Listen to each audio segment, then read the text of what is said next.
Yeah, I think ultimately at the end of the day, like, you got to grow a following of some kind, whether that's social media, an email list. I do agree with you. I think an email list is very important because you have a direct contact.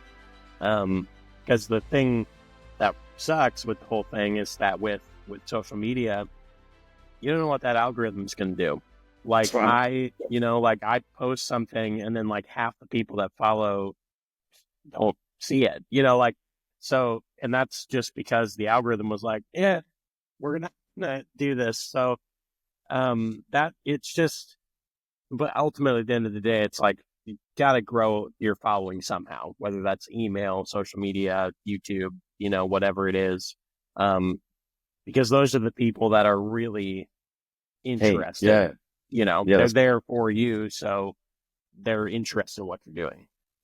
yeah. I think and look, I don't want to pander on about algorithm for ages, but I think another important thing to add on to what you're saying is around the time just after launch, what you'll find often with book launches is your launch trajectory will be really steeply um elevated, and then it will slowly drop off.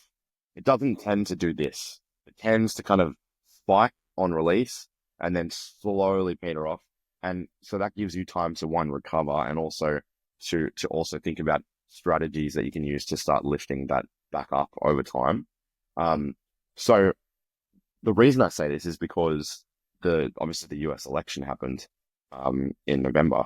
And so what I saw at that time was, well, my book was still doing really well in terms of digital sales, but Oh, social media, like the landscape of social media changed drastically as a bit of a consequence from the election. So especially like X, for example, became a wasteland essentially overnight.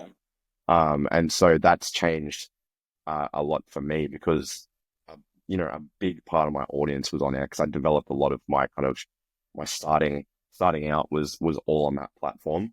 Um, Mhm. and that platform had really helped me garner an audience. And so I found that I couldn't really post there in the same way and get the same level of engagement. It's still like that now. So I don't spend as much time on there. I've kind Yeah. of become more reliant on Instagram, which is something I thought would never happen because I hate creating, video and photo content just because it takes a lot of time and I want to Yeah. write. Um, so you got to play the game, I guess is the point of what I'm saying. Like these things are really volatile and they change a lot. Yeah. And Yeah. not having your I eggs like in that one basket. Yeah. point of what you're saying about like the election and stuff, of that. It's like it consumes more of the space on the platform. And so all the other stuff doesn't, but like, it's not just the election, like anytime anything happens in the world, it can, like if like a Marvel movie's coming out, that's all anyone's ever posting about is this Marvel movie. So that's an interesting thought for sure to think about. There is only so much space, you know, on those Yeah. platforms. So it can only show you so many posts at a time. Yep. Yeah, absolutely. Um, and obviously, there was a bit of like an exodus from that platform at that time too, and I think that impacted people's abilities to retain follow accounts and things like that. And I don't put too much stock into that, but sometimes I think like it's worth just acknowledging that if a bunch of people leave the platform, if there were people that really engage with your work, that can be hard sometimes because Mhm. you don't have a specific way that you can find them again. Um, so being able to manage it's hard, but being able to manage multiple social medias, I think, is important. As much as it's a time suck. Um, and I think it's also really important at the same time to acknowledge when you're burnt out, just back off and recoup because yeah, social media can be exhausting. Like I'll be the first to say that I don't like using it on a personal level, especially, but for this kind of stuff, it is important. Um, and I think it's just about being able to juggle it, so to speak. So Yeah.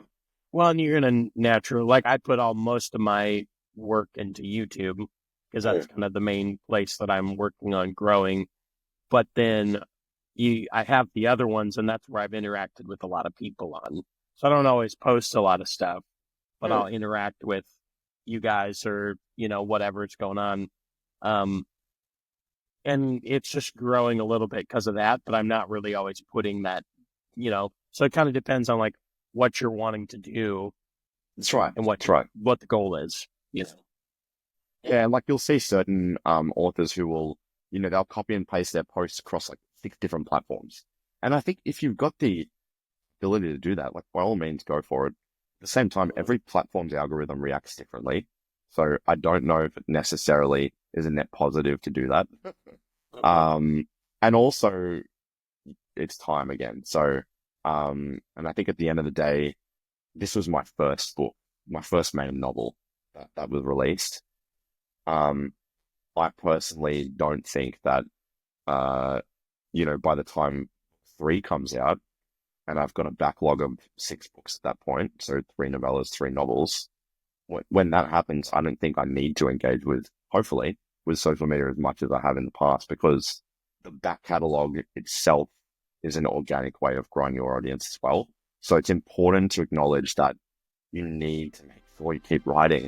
It's very easy to slip into this pattern, this habit of, the book's out, let's talk about the book, blah, blah, blah. But like, you got to get back in you got to get your bum in the seat at some point, because that's what we're here to do. We're here to tell the story.